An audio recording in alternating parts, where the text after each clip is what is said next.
Okay, I think we should get started. Let me welcome you all to this new edition of the lecture series that we organize under the Chair Banque de France, so the partnership through which the bank supports research in monetary and international economics here at the Paris School of Economics. And we're extremely happy and honored, in fact, today that we have Silvana Tenreyro as our speaker. Silvana is a professor at the London School of Economics. She's recently been appointed a fellow of the British Academy, and she's also a policymaker. In fact, she is an external member of the Bank of England's Monetary Policy Committee. Silvana has published extensively in macroeconomics, but also econometrics, and is considered a world expert in several topics, particularly in monetary policy and international economics. And her talk today will be, in fact, at the crossroads of those two disciplines. In her talk, Silvana will ask, what is the ability of monetary policy to stimulate aggregate demand in today's economies that are strongly linked through trade? And there's, of course, a classical view in macroeconomics that tells us that monetary policy should be particularly powerful in these circumstances, because it could easily stimulate export demand by depreciating the currency.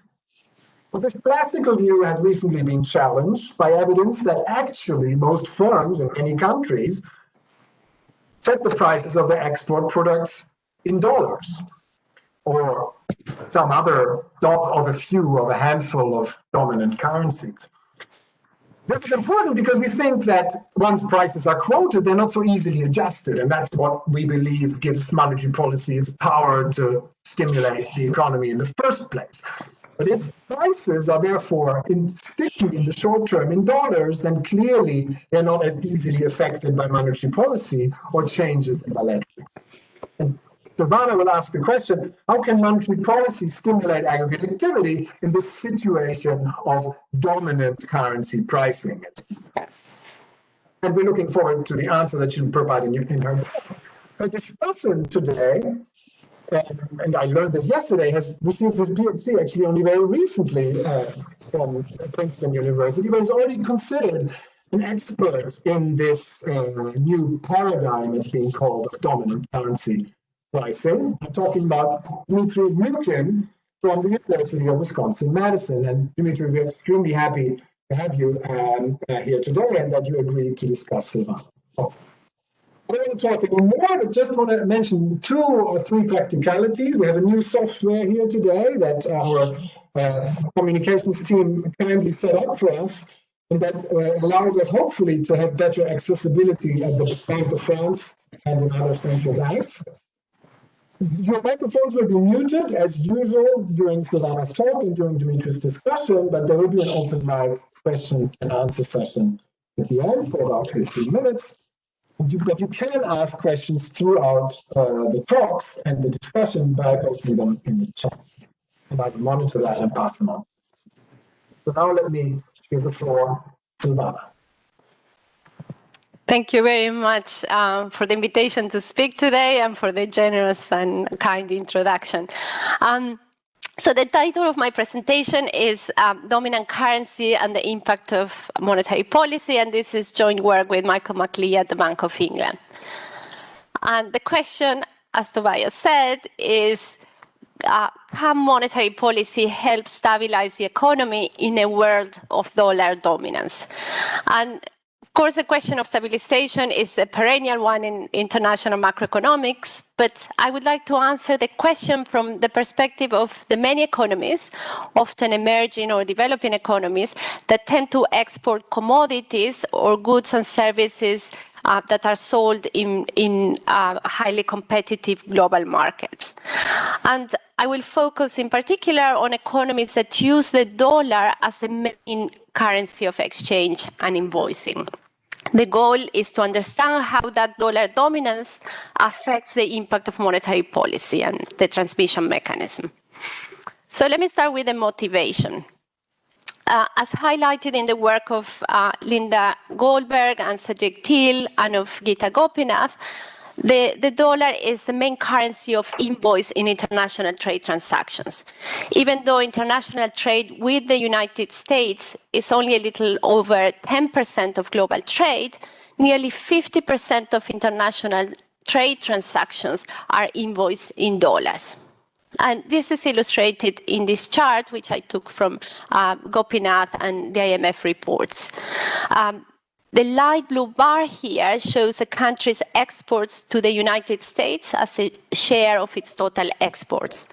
And the dark blue bar shows the value of exports invoiced in US dollars as a share of the country's total exports. And these shares correspond to averages from 1999 to 2014. So for the United Kingdom, for example, the share of trade exported to the United States is around 70%, whereas the share of trade invoiced in US dollars is nearly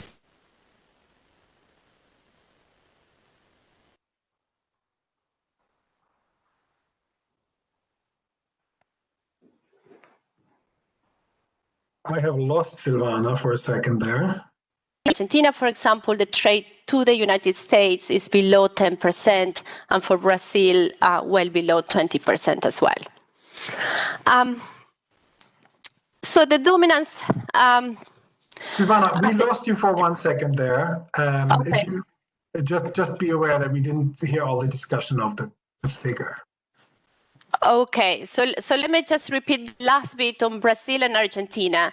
The share of trade invoiced in US dollars for Argentina or Brazil is nearly 100%, even though trade with the United States, in the case of Argentina, is well below 10%, and for Brazil, below 20%.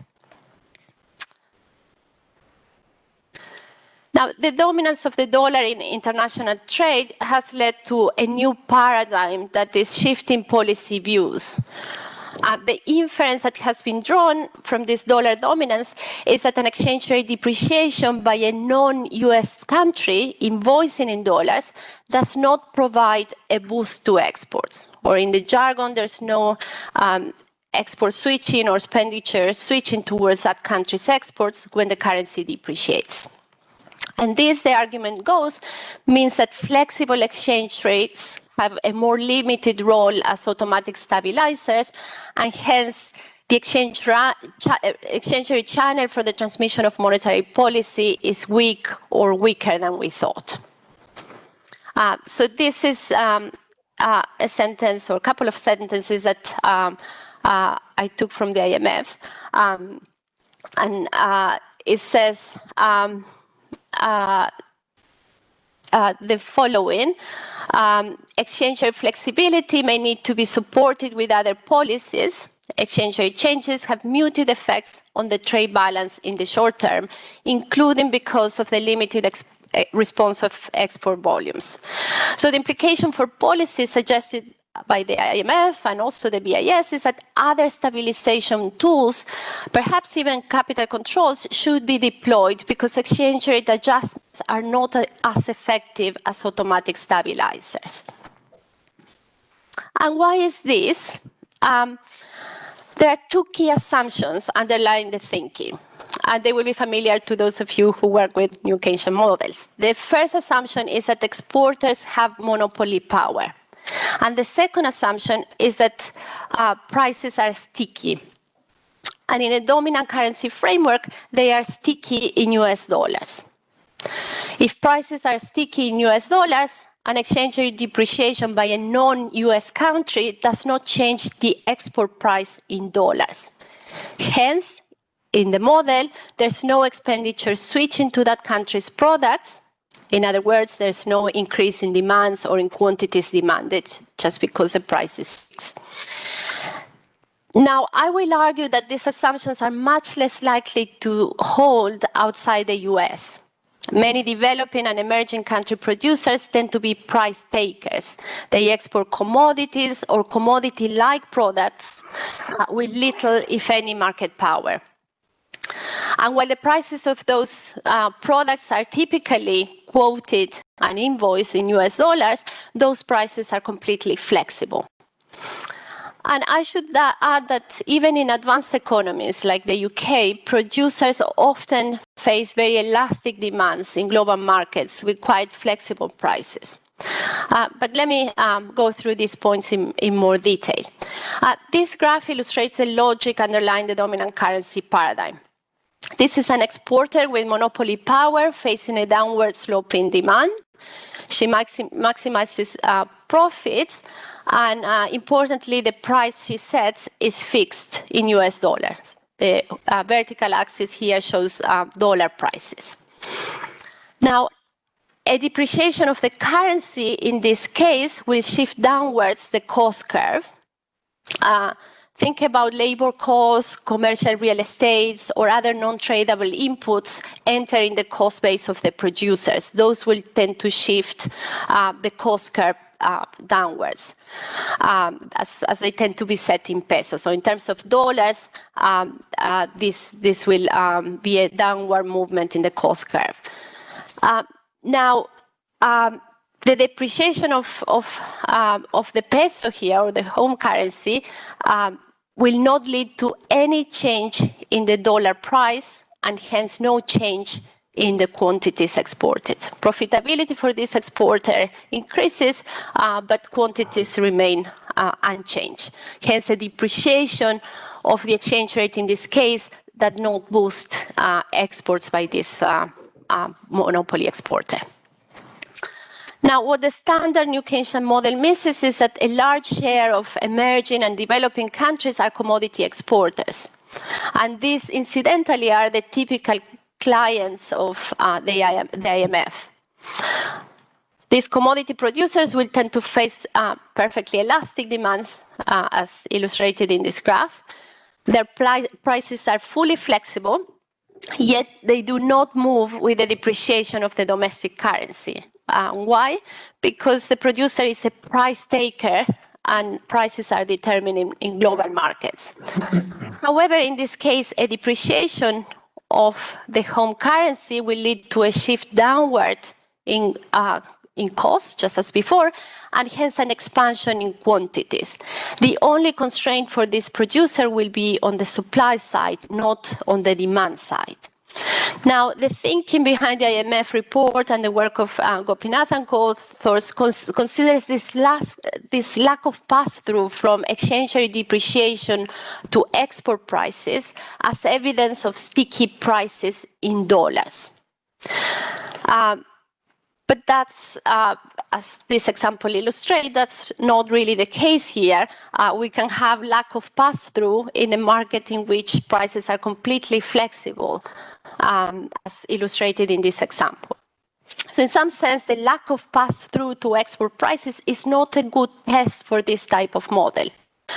The dollar prices of commodities, that was my printer, do not change.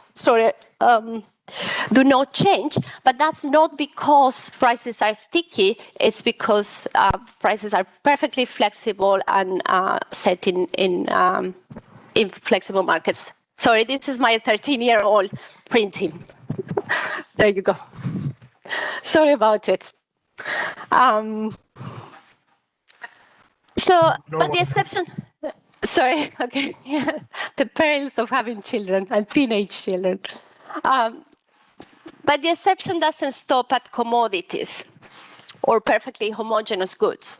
Many producers in developing, emerging, and even advanced economies outside the US behave are closer to commodity exporters in that they face fairly elastic demand curves. And in that case, a depreciation of their home currencies, again, will lead to an expansion in quantities and very little adjustment in prices, given the elastic demands. So just to recap, with monopolies and sticky US prices, an exchange rate depreciation does not move export prices or quantities. Monetary policy and exchange rate depreciations have a very limited impact on exports. with commodity or commodity-like producers and flexible dollar prices, and exchange rate depreciation does not affect export prices either, but it causes a material increase in export quantities. So in this case, monetary policy can have potentially a large effect. And how much will depend on the supply side, not on the demand. So let me make a few remarks on the literature. I think the dominant currency literature has pushed a frontier in the field, making it face the reality of dollar dominance or vehicle currency. There are a few other currencies that are also important in global trade and as documented in the work of Denis Novi and co-authors and Giancarlo Corsetti and co-authors. But invoicing in dollars does not imply that prices are sticky in dollars, nor that there is monopoly pricing monopoly power in pricing. And indeed, as conjectured by Mukhin back in 1979, and as suggested by more recent evidence by Goldberg and Thiel, it is possible that the more competitive the market, the more likely a producer would tend to invoice in a dominant currency. And commodities are of course, a quintessential example of this. But as I said earlier, there are other goods and services that behave like commodities, have fairly elastic demand functions, and producers are essentially price takers. So I would just highlight that what seems like a small and indeed common assumption in this literature has huge implications for monetary policy effectiveness, and the role of exchange rate as automatic stabilizers. So as such, I think this assumption is immensely consequential for the advice that the IMF gives its client countries. Now, let me go through the open economy model, which we will use to answer the question. I will then present the key results and then turn to some of the empirical evidence that we've gathered. So turning to the model, we stick very closely to the dominant currency model of Gopinath and co-authors in the AER publication. And the idea here will be to try to deviate minimally from it in order to stress the point that we're trying to make here. And indeed, the point of this talk will be to show that a minimal deviation from their assumptions can be hugely consequential, both from a policy perspective and for the policy implications. The model is a standard New Keynesian model. We focus on the small open economy version of it, but the same arguments go through in the three-country version of the model. Financial markets are incomplete. There's no risk sharing across countries, but there's perfect risk sharing within a country. In terms of production and competition, we allow for strategic complementarities, which will lead to variable elasticities and markups. We also allowed for imported intermediates in production. Both of these assumptions, strategic complementarities and imported intermediates, will strengthen their results in the sense of diminish the impact of any monetary policy on exports. But in our setting, we will show that we will still see a sizable response of exports while retaining this assumption. Now, Gopinath and co-authors assume or parameterize their model using low elasticities of substitution across goods, irrespective of whether that is across sectors or across varieties within a sector produced by different companies, whether domestically or abroad. So, for example, the crude oil produced in Mexico is different from the crude oil produced in Argentina, and the elasticity of substitution between them in steady state is assumed to be 2. The same as the elasticity of substitution between oil and, say, apples or educational services. Now, that's very different from other models of international trade, and I know there are many trade economists in this virtual room. For example, in Eaton and Kortum or Alvarez and Lucas, a given variety, say oil or omega in their models, can be produced domestically or abroad at different costs, of course, but the oil in Mexico is essentially the same as the oil in Argentina, the US, or Saudi. So essentially, the elasticity of substitution in Eaton Kortum or Alvarez and Lucas across those varieties is infinite, which leads to perfect competition over that variety. And there might be more finite, or there is in their model, more finite elasticities of substitutions across different goods. Now, we take a middle-of-the-road approach and assume that the elasticities of substitution across varieties are finite, as in Gopinath and co-authors, but more aligned with the numbers that Broda and Weinstein estimate for more homogeneous goods, which we think are more representative of the type of exports by emerging and developing economies. On wage setting, we will follow the dominant currency paradigm and assume wages are sticky in domestic currency, and their adjustment follows a standard Calvo process. And this captures, to some extent, the relatively higher importance of trade unions and collective bargaining agreements in some of these economies. Now, different from the dominant currency model, we will allow for flexible prices. They can be invoiced in dollars, consistent with their demands being very flat.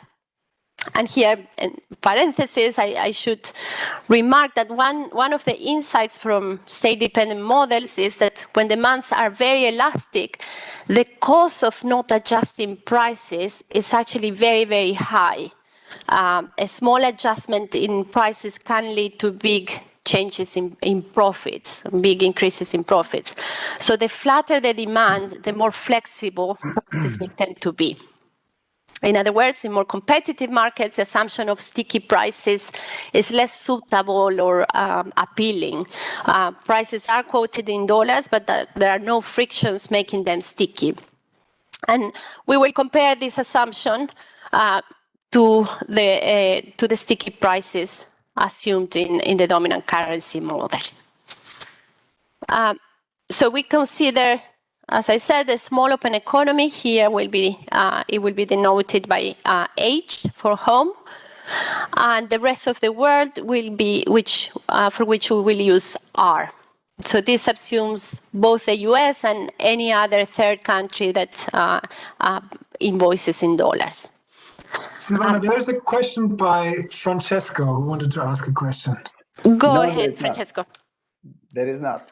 There's not. There was a question by Juan.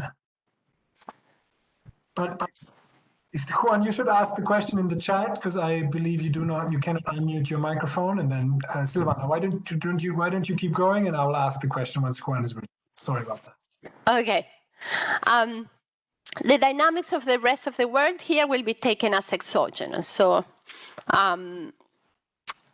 now let me just define epsilon peso H, the price of $1 in the home currency. So an increase in epsilon is a depreciation of the home currency against the dollar. Households in the home country will maximize expected lifetime utility over consumption and labor choices, C and N.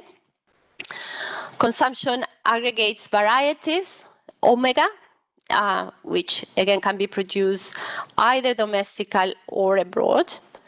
And we will use the same aggregator as Gopinath and co-authors, which is the Kimball aggregator, also used by Clino and Willis, which will produce variable markups. And so in this case, the demand for a variety omega will be given by this expression, where the D here is the Kimball aggregator here. So gamma H governs home bias in consumption, and epsilon is that super elasticity or the markup elasticity, how much the elasticity of substitution changes with changes in demand. In the case of epsilon going to 0, we're back into our safe territory of CES demand systems. Silvana, maybe now I have a question. So is Go there for a it. specific reason why you want to have variable markups? No, none. We want to stack the cards against us. So we are using the dominant currency paradigm, which for whom this is a helpful assumption. It creates even more real rigidities. So the idea is that in their case, demands become more inelastic, so more vertical if you want to think about graphically, as quantities increase. So there's even less of a boost from any monetary policy expansion or any aggregate demand expansion. So I don't think the evidence is so overwhelming. I don't know the IO literature well. Maybe it's relevant in some markets, not in others. For us, the objective is, okay, let's take what the dominant currency paradigm assumes and then deviate minimally from it. Would I have written a model like this to start with? Probably not. But let me leave that aside. I will stick to the dominant currency paradigm and just change the calibration for my purposes. If I were to start from scratch, I would probably first go to the evidence, try to see how important these super elasticities are. Do they move in the right direction as suggested by Kimball? Again, I'm less sure. It's certainly not relevant for the type of goods and services we have in mind for developing countries because they're very competitive. So I'm going to drive the steady state elasticity of substitution to much higher levels, in which case the variation around it will be quite irrelevant. But again, I'm the idea is to deviate as little as possible, see how much it changes. From scratch, I wouldn't have probably made those modeling choices. Yeah.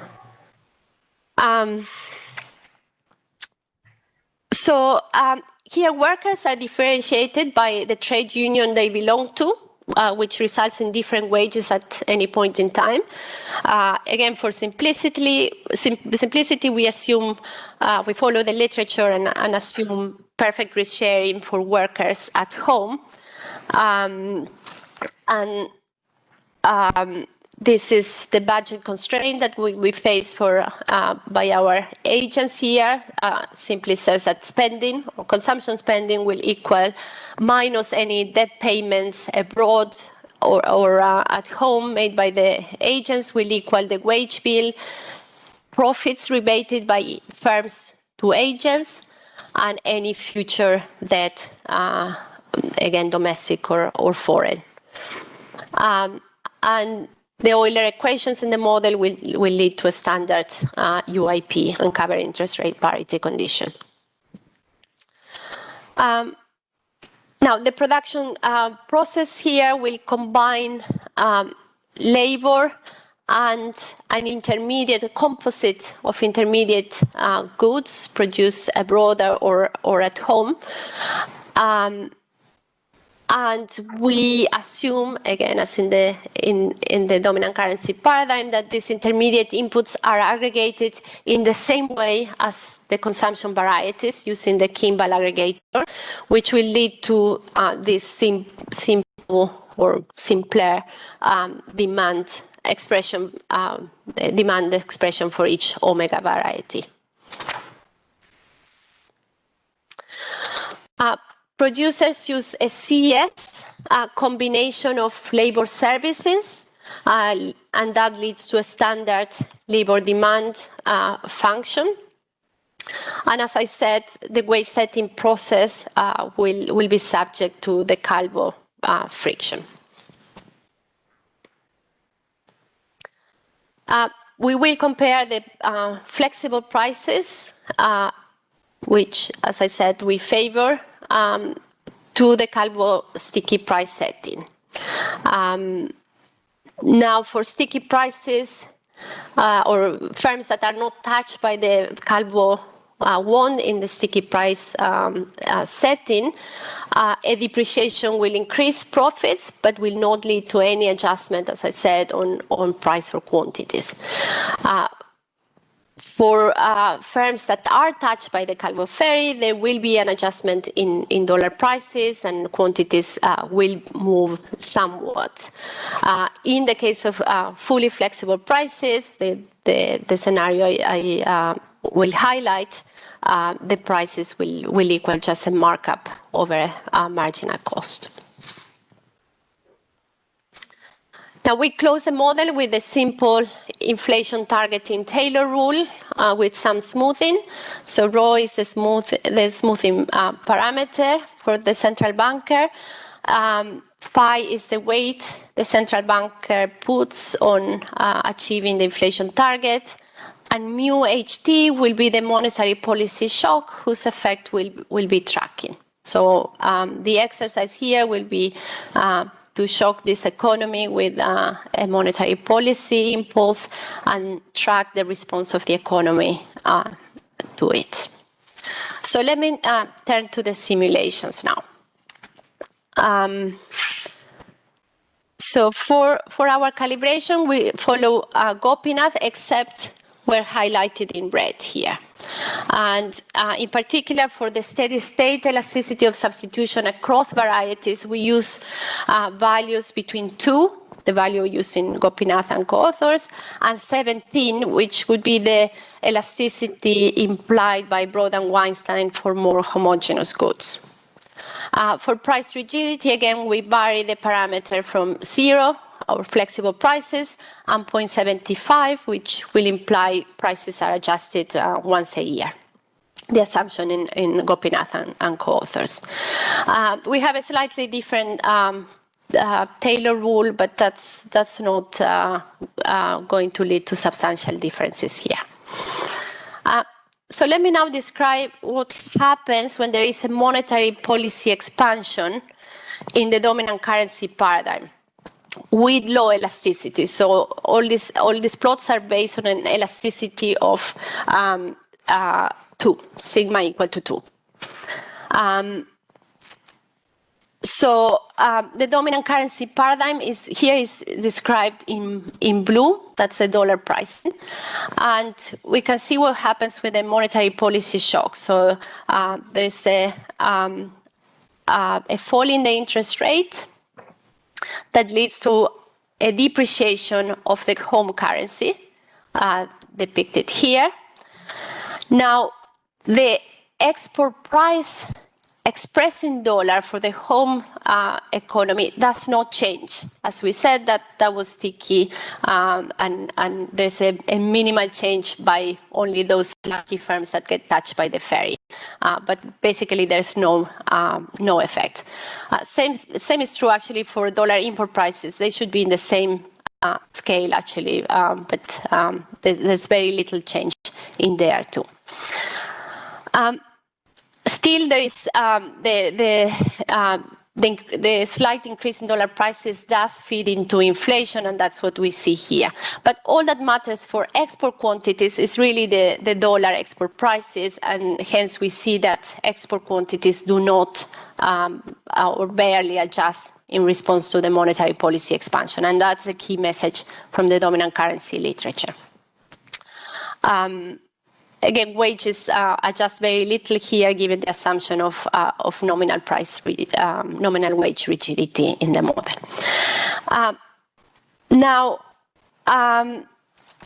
Normally, of course, and I think that's what Tobias had in mind in his introduction, we compare this dominant currency paradigm to the one used in the Mandel-Fleming model with producer pricing.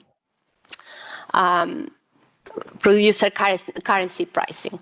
And that's depicted in the dash line here, okay?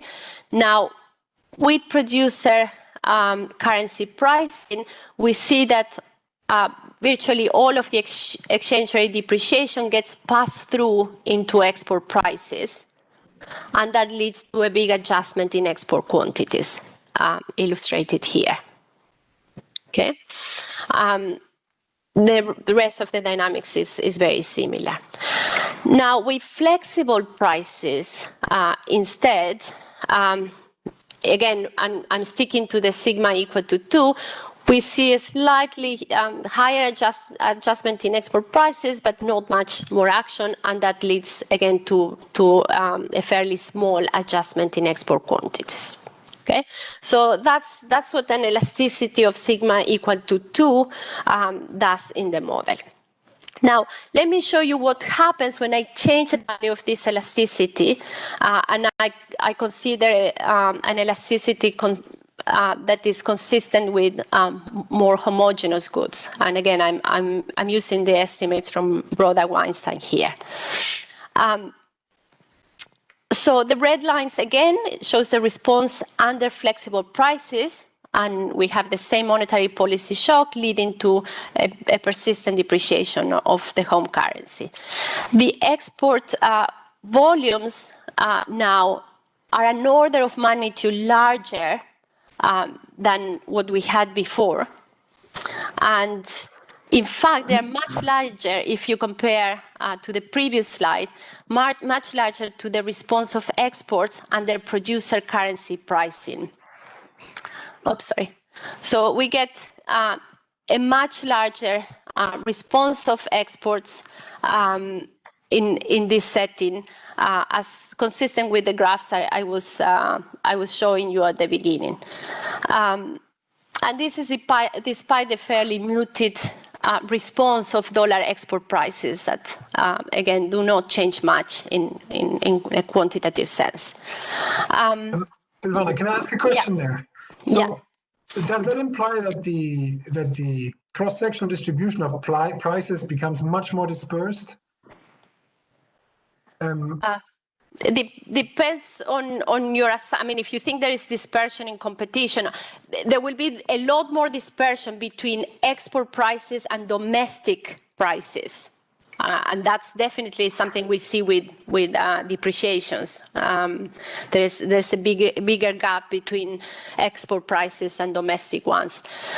Across export prices, it will depend again on the elasticities of demand and the heterogeneity there. As I said, I think those elasticities are quite high across most exported goods and services by developing and emerging economies. So within that group, probably the dispersion doesn't change that much, but definitely across domestic and exportable goods.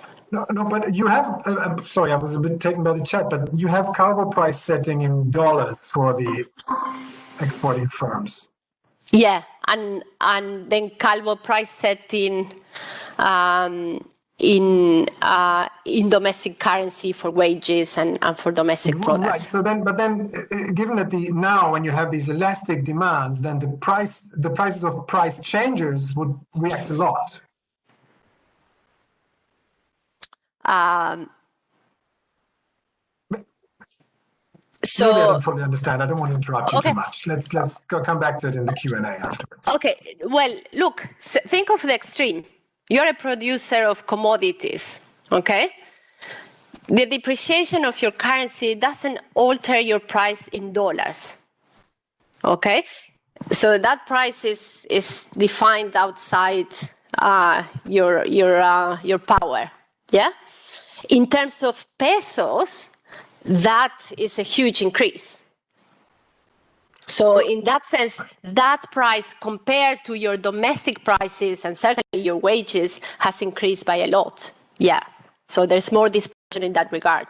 But the whole point I'm trying to make is the more elastic your demands, the less prices change and the more quantities adjust.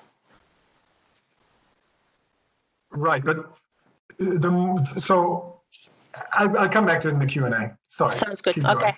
Very good. Very good. So just briefly, mechanically, what's going on here?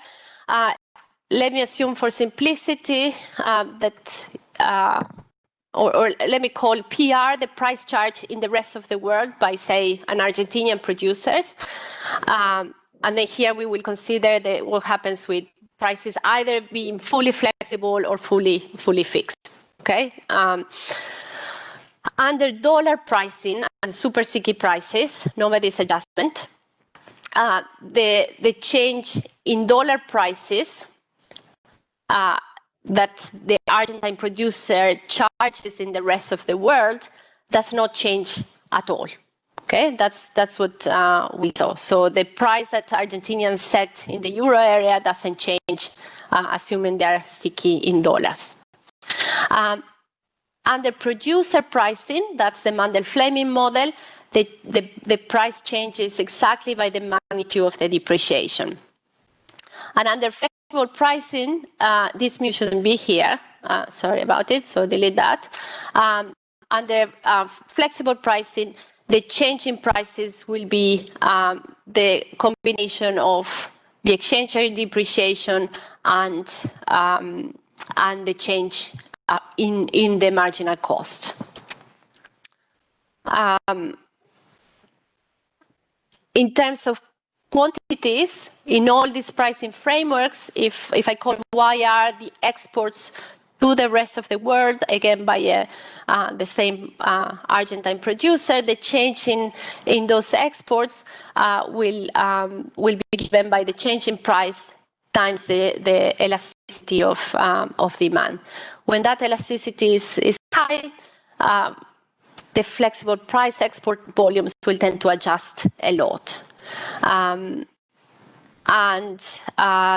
a large quantity adjustment, of course, fits into the marginal cost, and that's the second effect that I was showing you in the price effect in the previous slide. At the competitive limit, the pass-through to price is zero. That's when again you are selling commodities, the demand is fully flat. There's really no effect of the depreciation on your prices. So just a couple of remarks. In reality, of course, we have a mix of fully fixed and flexible price extremes. Some exporters adjust prices more frequently than others, face more or less elastic demands. So the key empirical question here is what conditions are more likely to be faced by dollar pricing exporters?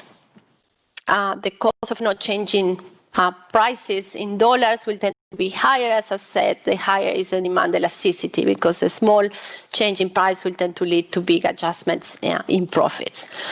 So let's see what we found in empirical evidence. And to organize that, let me start with this table, which summarizes the key differences between the two models. So in the dominant currency paradigm, the assumption is that exporters have high market power and they face inelastic demand functions. In our model, we're assuming that the market power faced by these exporters is pretty limited and the demand elasticities are very high. In the dominant currency paradigm, the assumption is that prices are sticky, whereas we're assuming flexible prices, consistent with these very elastic demands. In both models will predict very limited pass-through from exchange rates to export prices for different reasons. But it's very hard to distinguish the two models in terms of this dimension. The key difference is on the quantities. The dominant currency paradigm assumes no adjustment in quantities, whereas our model would lead to a quantity adjustment. And the limit in the case of our model will be given by the supply side of the economy, not by demand.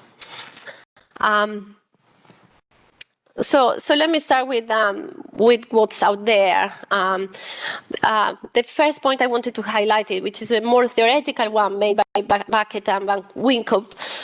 They argue that producers with lower market power in homogeneous goods markets will tend to price in foreign currencies, as they would stick very closely to the competitive prices in those matters, in those markets.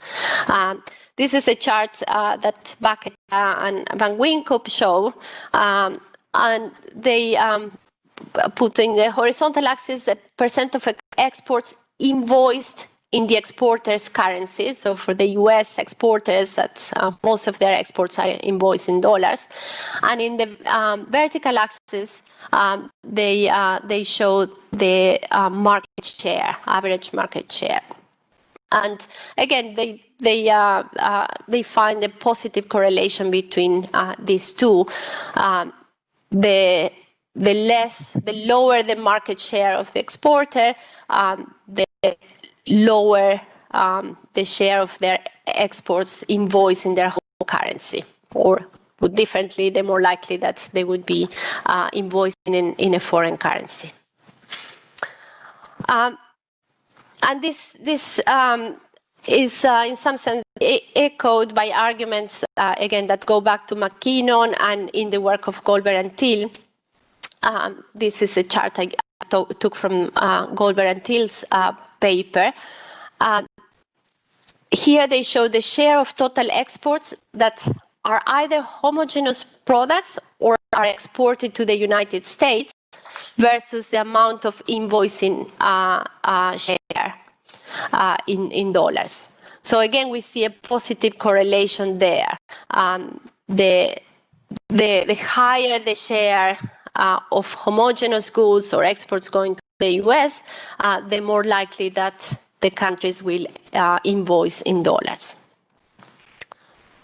And this is again taken from the work of Goldberg and Thiel. It shows the propensity to use a vehicle currency.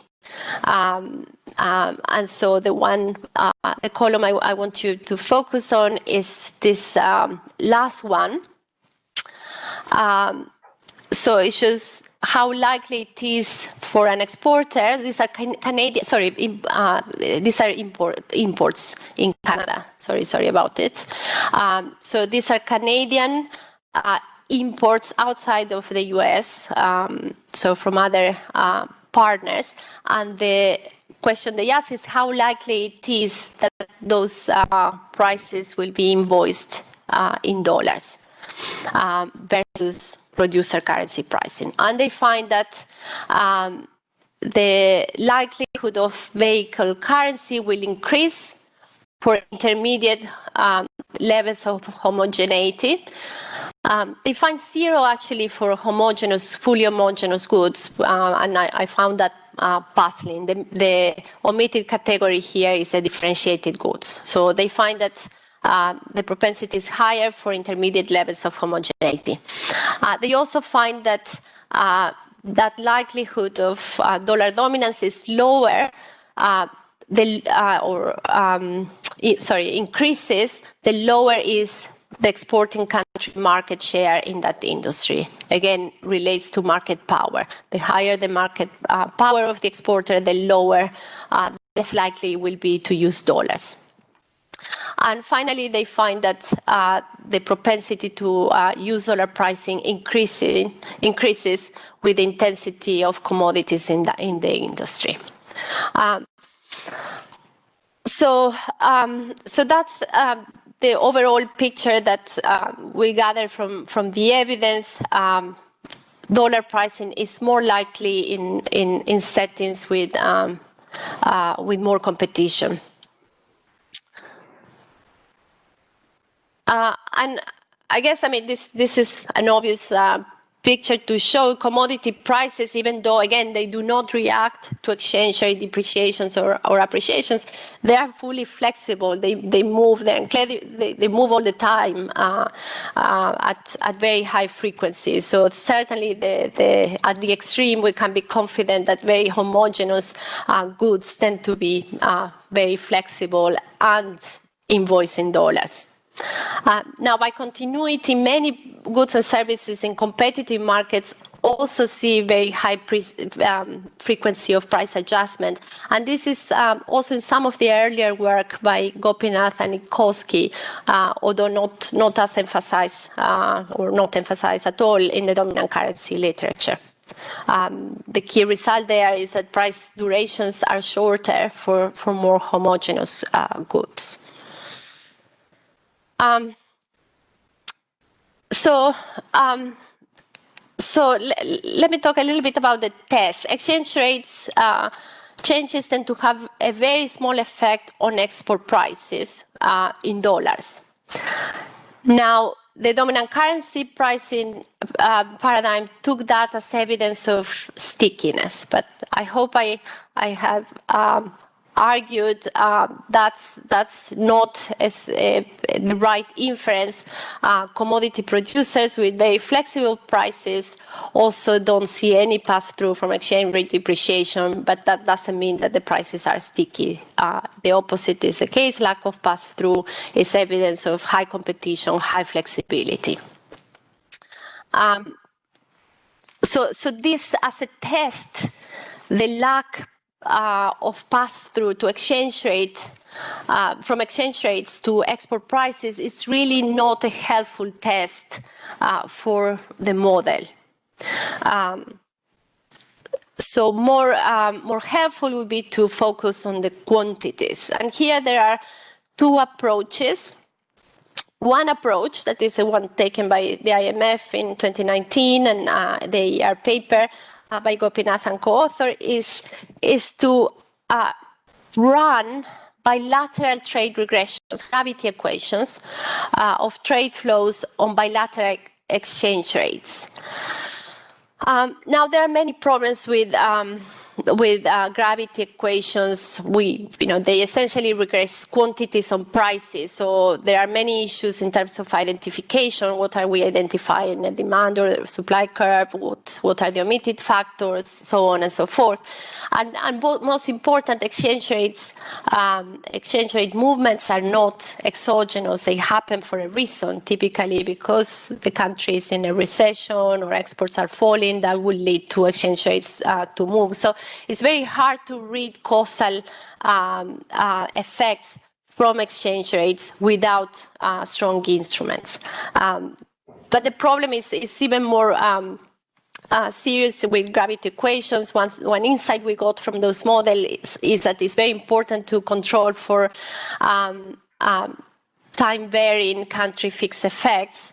And in a way, I won't have time to discuss here, but what these gravity equations try to do is to compare the effect of changes in exchange rates vis-a-vis the dollar and vis-a-vis the trading partner being considered at the bilateral level of trade.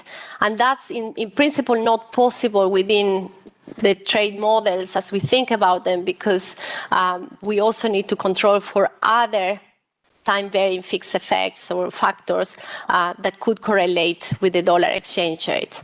But anyway, that's for another talk. The other approach, which I think is more promising, that doesn't run into problems of endogeneity or omitted variables, is to use identified monetary policy shocks to examine movements in exchange rates that are more orthogonal to other determinants of export volumes. And this is what let me show you a couple of exercises in that direction. This is a paper by Champagne and Seckel in the JME 2018. They look at the effect of a monetary policy contraction and increase in the interest rates, and they find that leads to an appreciation. This is done for Canada. That leads to an appreciation of the Canadian dollar, and a significant fall in exports in the economy, which is both significant and persistent. Perhaps you can appreciate it by looking at the comparison between GDP and exports here in terms of the scale. It's a large adjustment in exports here. This is based on the narrative identification of monetary policy shock. An alternative one used by Cesar Bianchi and co-authors which exploits high-frequency variation to identify monetary policy shocks. Again, they look at monetary policy contraction and increasing interest rates, which leads to an appreciation of the exchange rate. This is, again, the UK. And that, in turn, leads to a persistent fall in exports as well as imports in this case. Again, so all the evidence from the monetary policy side, which can be considered as more exogenous and as a more exogenous driver of exchange rate variation, leads to an adjustment in exports of the type that one would expect, with more flexibility in prices. And this is only done for advanced economies here, for which you would expect to see perhaps more rigidities or less homogeneous goods. Interestingly, it's more difficult to try to run this type of exercises in many developing or emerging economies, because the monetary regimes are not as stable. There are different trends that are changing over time, and so on and so forth. So I'm showing this just for advanced economies, where we can perhaps test the model with more confidence.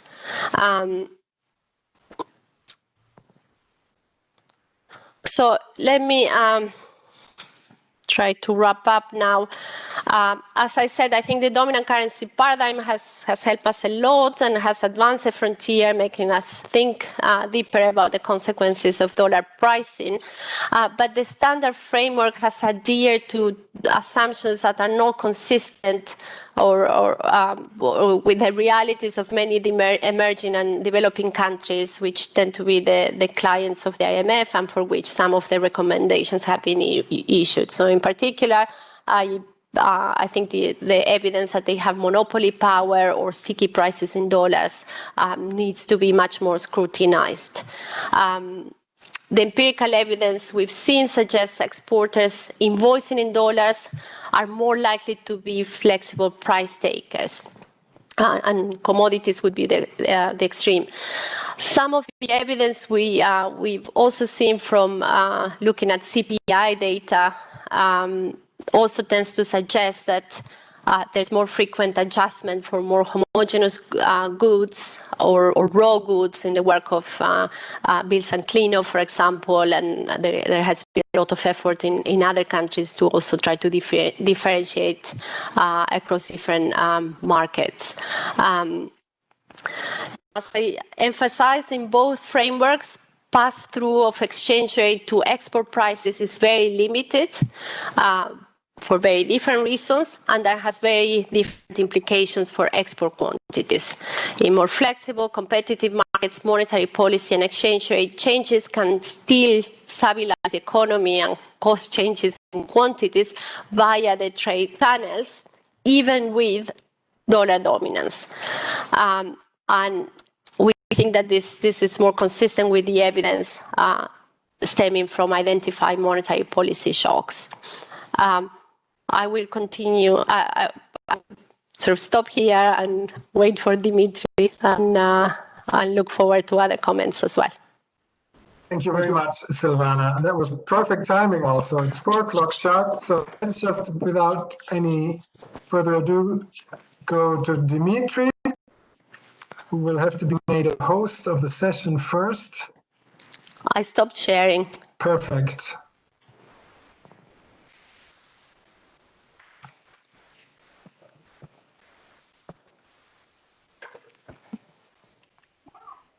Perfect. I think I can now share the slides.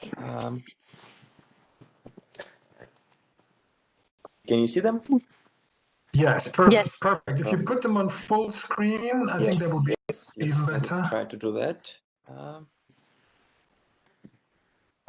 Is it full screen now? Yes. Yes, at least it's very visible. Yeah, perfect. Okay, good. Just good. Thank you so much. Thanks so much to organizers for inviting me and for this opportunity to read and to discuss this paper. I mean, so far it is just slides, but I think it's very, very transparent. It's very clear. The idea that both the theoretical analysis and the empirical analysis are very clear. So it's actually a pleasure to discuss the paper. So let me start as usual with the motivation, which is clear in this case, right? So there's a growing literature about the dominant currency paradigm, which I think can be summarized with three observations, and Silvana has already mentioned effectively these three stylized facts and these three papers which make them. So the first one is that the first fact is that prices, international prices, are set in dollars. Right? When we look at the customs data, when we look at the currency in which import and export prices are set, we see that most of them around the world are set in one dominant currency. And this fact goes back, I think, to Goldberg and Thiele, so it's a well-known fact. So what is relatively new in this literature is that the prices are not just set in dollars, but stable in dollars, as Gita Gopinath has argued in her Jackson Hole speech, and presumably they're also sticky in dollars, right? And that's I guess the best evidence comes from Gopinath and Riga Bond, and that's an important limitation of their study. They only have data for the US, right? So they use not the unit values, they have exactly the prices, weekly observations on import and export prices, and then can measure the stickiness of these prices. But as I just said, right, this evidence is only for the US. And so why this new paradigm important? Why we care about it? Well, because it has important policy implications, right? So on the one hand, it implies that the monetary policy of emerging economies might be much less powerful. It is in the standard models. For example, depreciation of the nominal exchange rate can't really generate expenditure switching, can't make export prices lower, can't stimulate exports of the country. But the second and also very important implication of this framework is that there can be large spillovers of US monetary policy, right? So the monetary policy of the US, the exchange rate of the US affects import prices and export prices in all other countries. So it will affect real outcomes, output, consumption, and inflation in other economies. Then, of course, there might be a conflict of interest between the US and other countries about US monetary policy. So this is where this paper comes in, and it kind of challenges this view of the world. It provides an alternative interpretation, and the key idea is that what if prices are stable in dollars, but they are not sticky in dollars, right? So if prices are actually flexible, then what matters is the stickiness of the wages, and there is a lot of evidence which shows nominal wages are sticky in local currency, and effectively we go back to the standard, let's say, Gallman-Lachery framework with producer currency pricing, right? So we know that in these models, producer currency pricing, the assumption that export prices are sticky in producer currency is largely isomorphic to the models with sticky nominal wages. And the second point, which perhaps is a little bit more quantitative, is that if most of the exports are in homogeneous, pretty elastic demand curve, then the expenditure switching can be extremely powerful, right? If demand is flat, then even a very small depreciation of the nominal exchange rate can potentially lead to very large changes in the quantities. And the paper provides theoretical and empirical evidence. Okay, so here's my plan for the rest of the discussion. So I want to talk about, to make 3 comments, to talk about the theoretical mechanism, then briefly about empirical evidence, and conclude with the policy implications. So let's start with the mechanism. And so Silvana was very careful. So she said, right, that commodity sector is kind of a quintessential, even though we don't really need to focus exclusively on the commodity sector, right? We can think about some manufacturing sectors which with also flexible prices and elastic demand. So, but let me, for simplicity, call this commodity sector, okay? And so for me, it was always kind of a challenge. So how should we model commodity sector in an open economy? I think it's very complicated task, right? And so this paper makes a very important point that usually the demand curve for this goods is pretty elastic. It's close to being flat. And in this case, the effects of exchange rate depreciation are large, right? So I'm just showing the same picture that Silvana showed in her presentation. There is a flat demand curve. There is a shift in the marginal curve because of exchange rate depreciation. There is large increase in the quantities exported.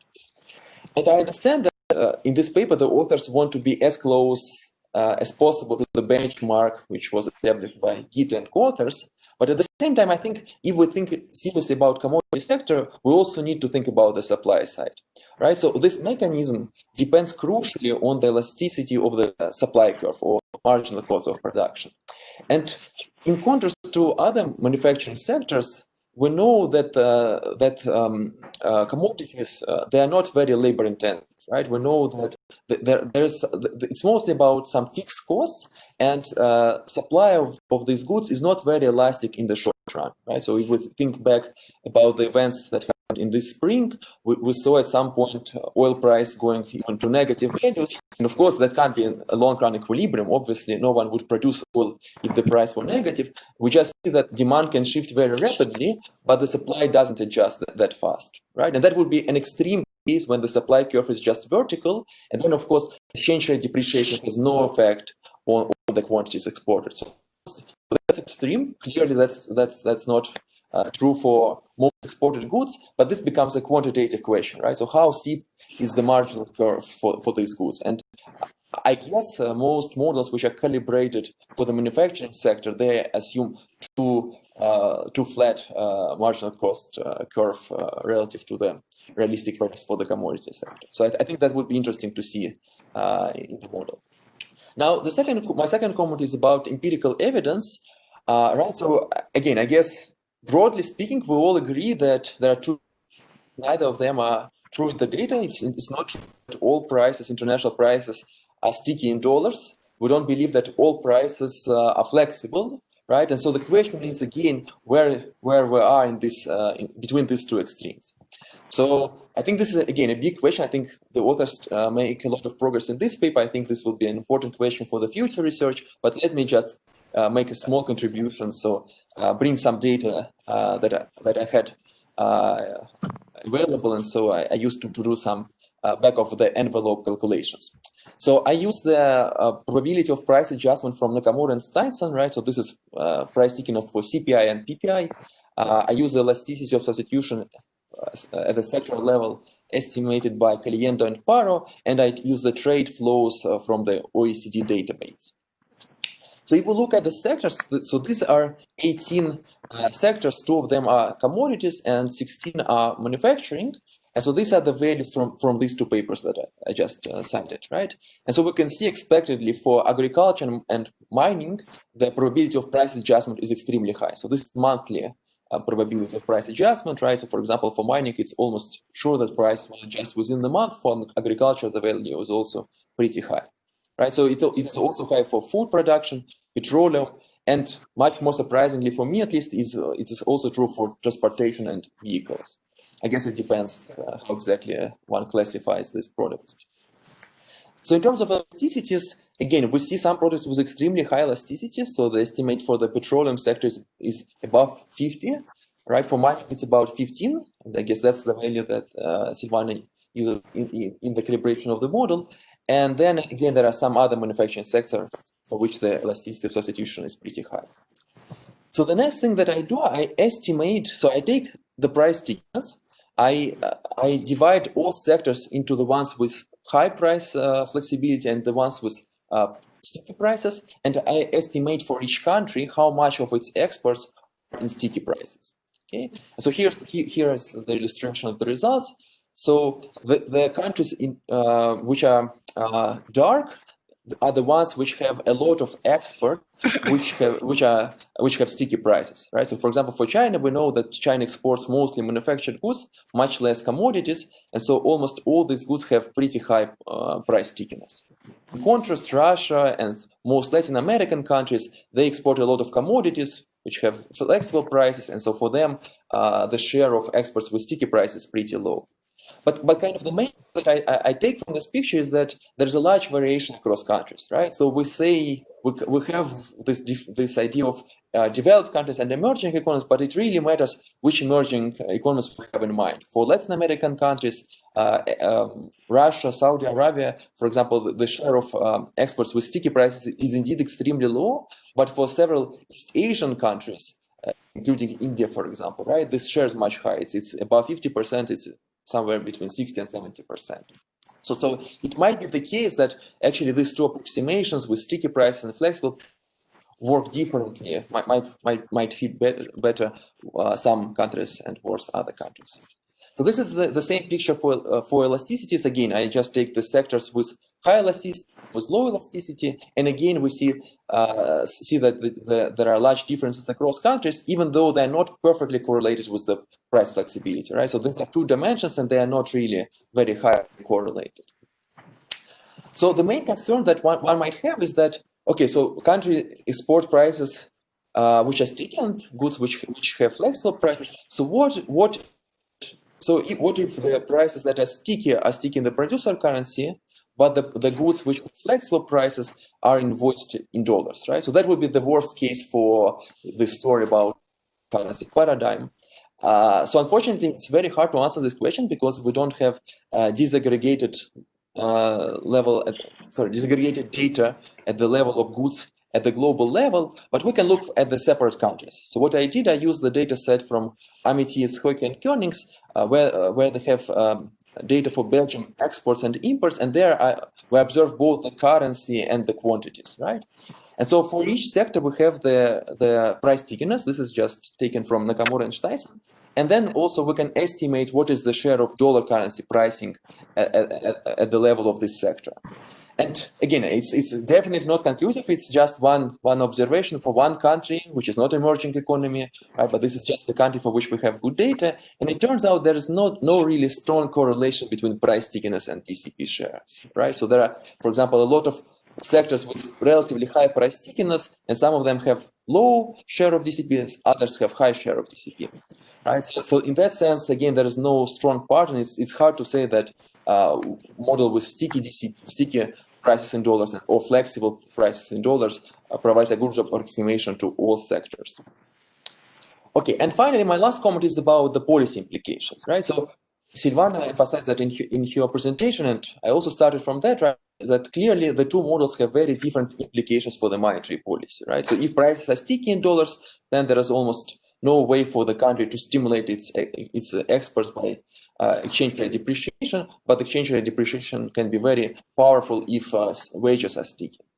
So it turns out that, and that's kind of what we talked with Silvana this week, is that if we think about the optimal monetary policy, it turns out that this difference is not that important, right? So this is my work in progress with Konstantin Yegorov. It turns out that even though the allocations and the monetary policy itself will be very different depending on these assumptions, the optimal policy in terms of targets might look actually the same. So independently, what is the share of prices which are flexible and the fraction of prices which are sticky in dollars, the optimal monetary policy should just target price inflation.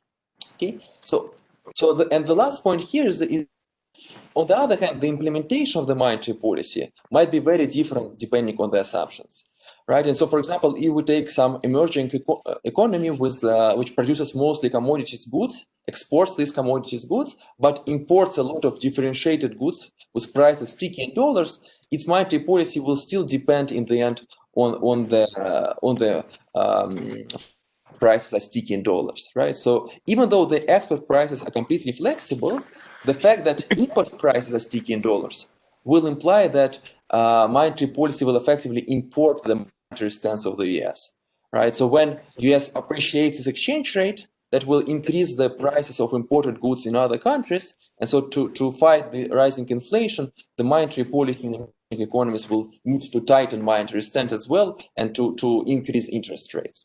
Right. So in that sense, even the presence of dollar currency pricing on the import side can be sufficient for generating important policy implications.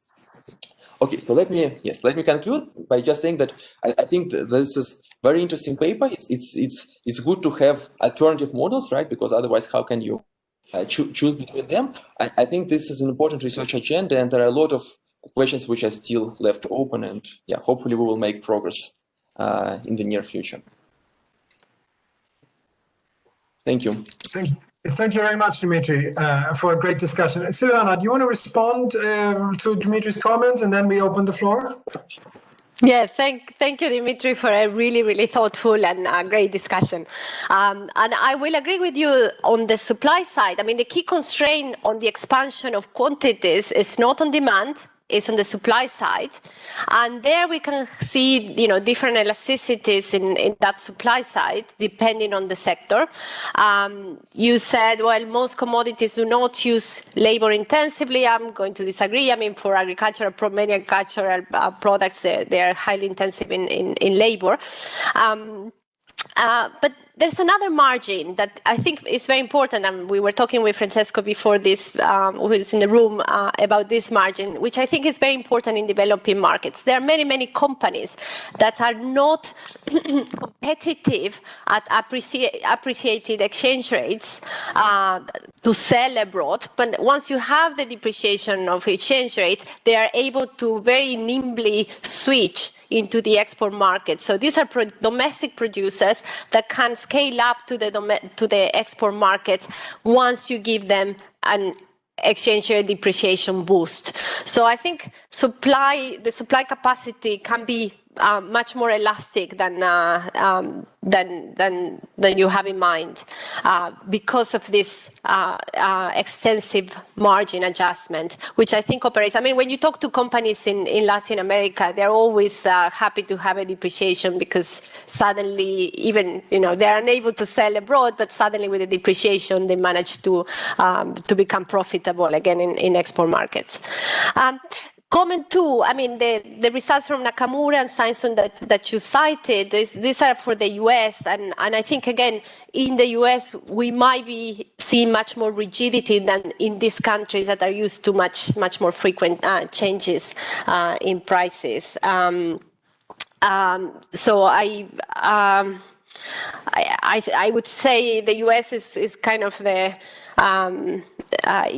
in some sense, it might be an extreme. So it would be interesting to look at the evidence from developing countries, from emerging economies.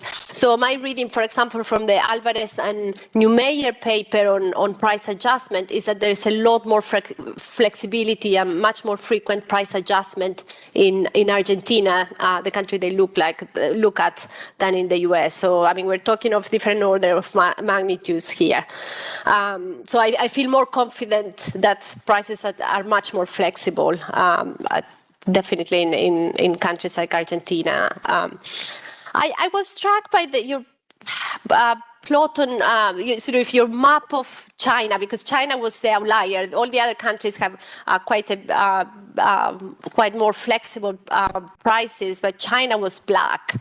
And I was struck because we've seen a big trend downwards in prices, imported prices from China. So how can it be that those partly because of high productivity gains in China that led to reductions in costs, and I guess that got passed through into prices. So I was surprised that it looks so black. But again, it might be the result of trying to extrapolate the price stickiness from the US to China. That would be my skeptical guess. On whether we see correlation, maybe it's not that visible at the cross-country level, the correlation between price stickiness and the homogeneity of the good. But when you look at the cross-section in empirical studies, which again are based typically on advanced economies, but you see it also in the Alvarez and Neumeyer's paper for Argentina, more homogeneous goods with more flexible demand tend to be more flexible, and that makes sense. I mean, you have a more elastic demand that comes out of any model with state-dependent price adjustment. The flatter the demand, the more costly it is to have a sticky price, because again, a small adjustment could lead to a big increase in profit. So why would you stick to these inefficient prices or suboptimal prices? And on top of that, you have the entry margin.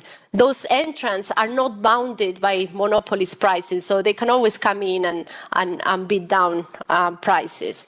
So I wasn't that persuaded. I think the point that is extremely important that you're making is on the policy implication, and I wish people read your paper and look seriously at the exercise, because I think it's very important what you're saying. I mean, you still sort of your optimal policy is still price or inflation targeting. That's not my reading of the conclusions from the IMF report, where again the new template is pushing for less exchange rate flexibility and more towards the use of other tools, including capital controls and other less known and less tested tools. But anyway, I think your contribution is super, super important, and your paper on optimal policy should be a must read by everyone. Thank you, Silvana. Thank you. Thanks. Thank you, Silvana. Let me at this point open the floor to the audience, and the idea would now be to unmute you all such that you can just ask questions by unmuting yourself using the bar at the bottom of your screen. So why doesn't one of you try this and asks a question? So may I try maybe again? Perfect, Francesco. So Silvana, thanks a lot for the presentation, Dmitry, for the discussion. It was very interesting. I was thinking, like Dmitry in the last slide, about the optimal monetary policy implications. I think this is really key. One way of reading the result would be, if I'm an emerging market, I know that a big chunk of my exports is in commodities. One of the implications, what you find is that, again, the monetary policy trade-offs about the choice of the exchange rate regime is relevant again. Okay, because then, since the flexible exchange rate is maybe again a stabilizer in your framework, despite the presence of TCP, it means that the trade-offs that the TCP literature has studied are relevant again. Yes. And that's why maybe also the paper by Dmitry finds that instead the inflation target is actually the same as optimal monetary policy. And then a comment on what you said about the entry. So this is what we are working on.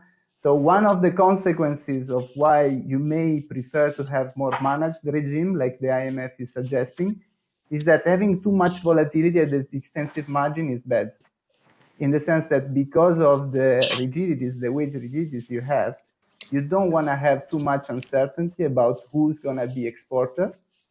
And so for that reason, you want to intervene and limit the fluctuations in the exchange rate. Okay, so in that respect could be one reason why you want to limit the fluctuations, and like being a little bit more active on the exchange rate regime and not let it float completely freely. So that could be one reason why they were suggesting that as well. Thank you. I mean, I'm not sure that was the reason they were suggesting more managed. I think the key reason was that they didn't see a role in terms of stimulating exports, and then because you couldn't get that much out of it, then there was a rationale to manage exchange rates for other reasons. So one story was exchange rate depreciations are very costly if you are highly indebted in dollars, for example. I think one argument missed in that discussion is that how much you indebt yourself in dollars is endogenous as well.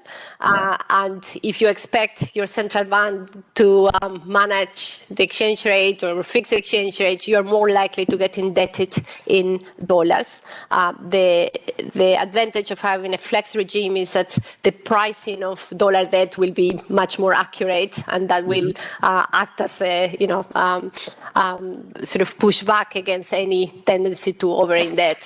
So again, I think, the other motivation was again very partial equilibrium and exposed, not looking at the ex-ante incentives to take debt. I didn't hear in that context the argument on exchange or on the extensive margin. Quantitatively, I don't know how big it is. Again, what I do see from the evidence from identified monetary policy shocks is that there is a response in quantities, and that can be valuable when you want to stabilize the economy. But it might be that extensive margin that you mentioned can play both ways. And I guess we need to see your paper and see more calibrations and exercises looking at the quants.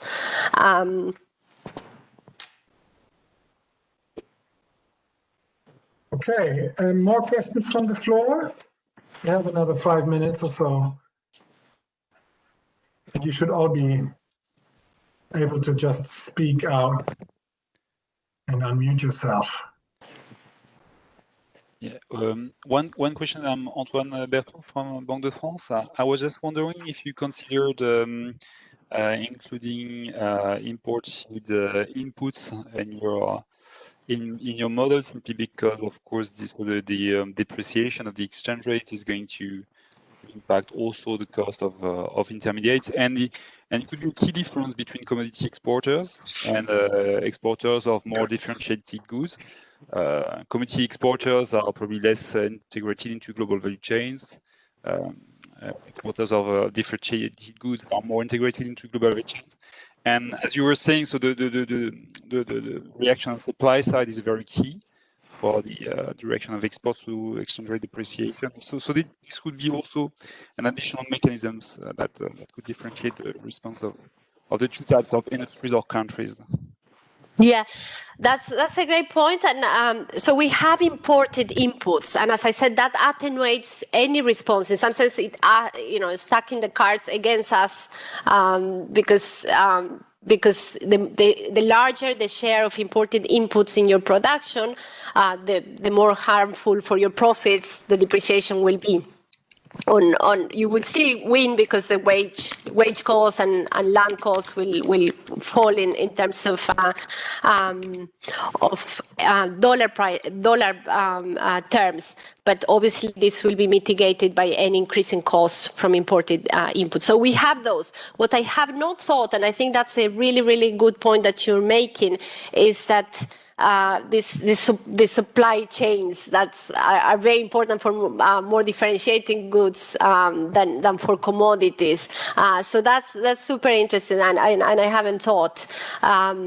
So yeah, we'll think more about it. But yeah, to the extent that they are less relevant for commodities, maybe that's again, probably reinforces our case that the supply side is might not sort of counteract the expansion in quantities demanded, at least not from the imported input side, because they matter less in the supply chain. But I'll think more about it. But we do definitely have imported inputs.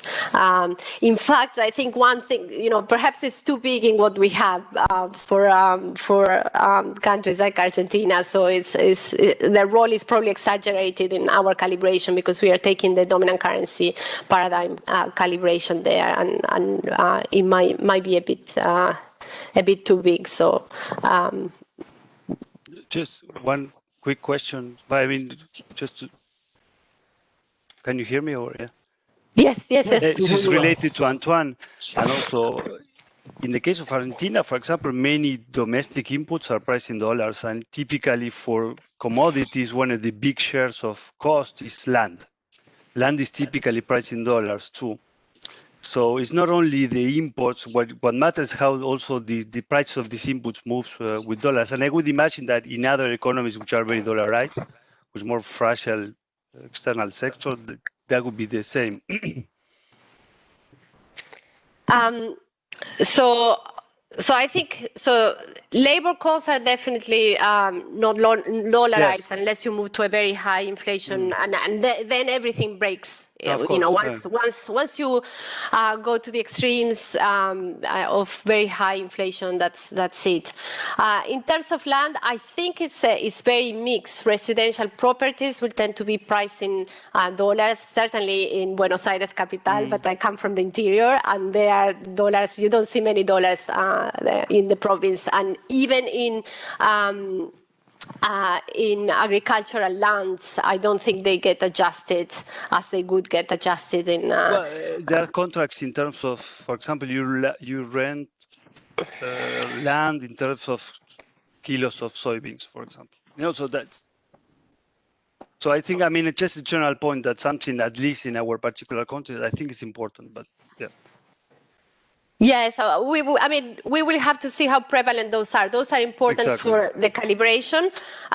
Again, this might go in the category of imported goods. As I said, we have a very high share in our calibration to sort of not to deviate from the dominant currency paradigm. When you go to a country by country, then those would be merged with those imported inputs. But again, we're talking about calibration. I think in terms of profitability for an exporter, it's very hard to overturn the result that for the typical exporter, even in Argentina, with its idiosyncrasies, it's very hard to overturn the result that the depreciation will increase its profitability.